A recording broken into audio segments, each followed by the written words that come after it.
بنارس کی بہتی گنگا کے پانی سے، اس پانی سے مہاراج کی اشرام کر کر مندروں میں پورا کرتے ہیں. کیا سچ نہیں اسی پانی سے ہم بھی وضو بنا کر مسجدوں میں نماز پڑھتے ہیں؟ دھرم ہمیں یہی سکھاتا ہے مانوتا. ہم کس پرکار سے ایک دوسرے کا سہیوگ کر سکتے ہیں، آس پڑوس کے لوگوں کو خوش رکھ سکتے ہیں، یہی مانوتا. اسی مانوتا کی ضرورت ہے. صرف اللہ بورڈ سے وابستہ ہے اور بڑی بڑی تنظیموں سے وابستہ ہے. ایک لمبے عرصے تک گرچہ باضابطہ تعارف پہلی مرتبہ ہوا، لیکن بے ضابطہ تعارف اس زمانے سے ہے جب کیسٹ کا زمانہ چلا تھا. اس سے پہلے سے میں یہ جانتا ہوں. اور یہ جو شیطانی آلہ ہمارے ہاتھوں میں گھوم رہا ہے موبائل، یہ اس وقت تک ہمارے بچوں کو خراب نہیں کر رہا تھا. ہم لوگ بڑی خاموشی سے رات کی تاریکی میں واک مین لگا کر کے اپنے ذہن و فکر کو روشنی کا احساس دلاتے تھے. اس زمانے سے میں حضرت کو سماعت کر رہا ہوں. مجھے یاد آتا ہے کہ حق بیانی کا میر آتا ہے، حق بیانی کا میر آتا ہے، بے نظیر آتا ہے. میں آپ کو زوردار طریقے سے کہنا چاہتا ہوں، پوری جرأت کے ساتھ کہنا چاہتا ہوں، اس دیش میں بھارت میں اسلام اور مسلمانوں پر ہندو بھائیوں نے بھی بہت محبت نشانت کی ہے، بڑا دیا کیا ہے. لکھنؤ میں آپ ایک شاعر ہے پنڈت ہنومان پرساد جی، ان کی نام سنو گے آپ جھوم اٹھو گے. آپ نے یہ مہاراج جی ہمارے آئے کیوں آئے؟ ہمیں اپنا بھائی سمجھ کر آئے، ہمیں اپنا بھائی سمجھ کر آئے، اپنی اولاد سمجھ کر آئے.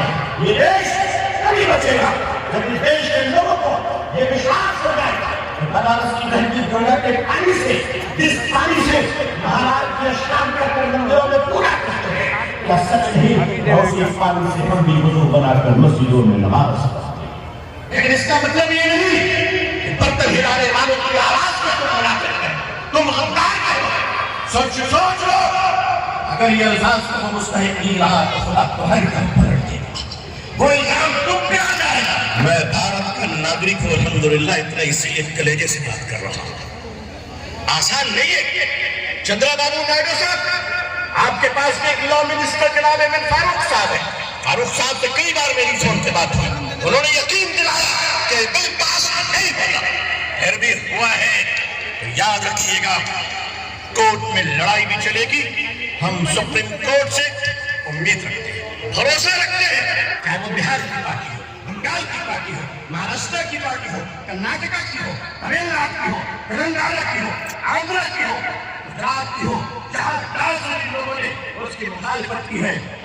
اور اپنے اہتمام سے، اپنی توجہ سے پیدا کرنے کے بعد دوسرا جو اعزاز بخشا، دوسری جو تعظیم کی انسانیت کی، وہ یہ تھی کہ اللہ تعالیٰ نے اس دنیا کی اور اس دنیا کے اندر سبوں سے اور علاقہ کے لوگوں سے تعاون کیا جائے اور معاشرہ میں جتنے بھی ضرورت مند ہو سکتے ہیں، خاص کر کے بیمار افراد ہیں جو مریض ہوتے ہیں، اپنا علاج نہیں کرا سکتے ہیں، اس تنظیم کے ذریعے، اس جمعیت کے ذریعے اس پروگرام کا انعقاد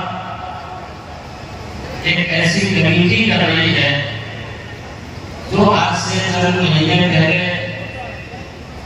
اس وقت وجود میں آئی. وہ کمیٹی جب اس ملک میں وقت یا اوقاف سے متعلق کوئی بحث باضابطہ نہیں کی تھی، اور اسی وقت لوگوں نے یہ طے کیا تھا کہ یہاں پہ قیام انسانیت کے نام سے ایک پروگرام کا انعقاد ہوگا.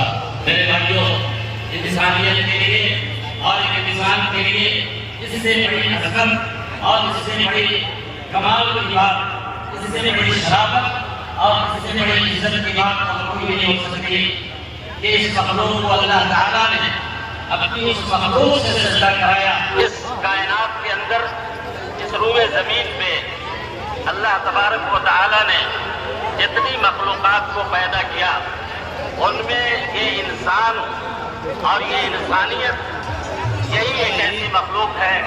آپ یہاں ایک ادارہ ہے آپ کے بغل میں، جامعہ امام ابن تیمیہ، آپ وہاں تشریف لائے اور قرآن مجید کا ہندی، اور اس بات کی دلیل ہے کہ بحیثیت انسان اس دنیا کے اندر جتنے لوگ بستے ہیں کہ اس کے پشت پہ ڈالی جائے اور اس کو خشکوں میں بسایا جائے.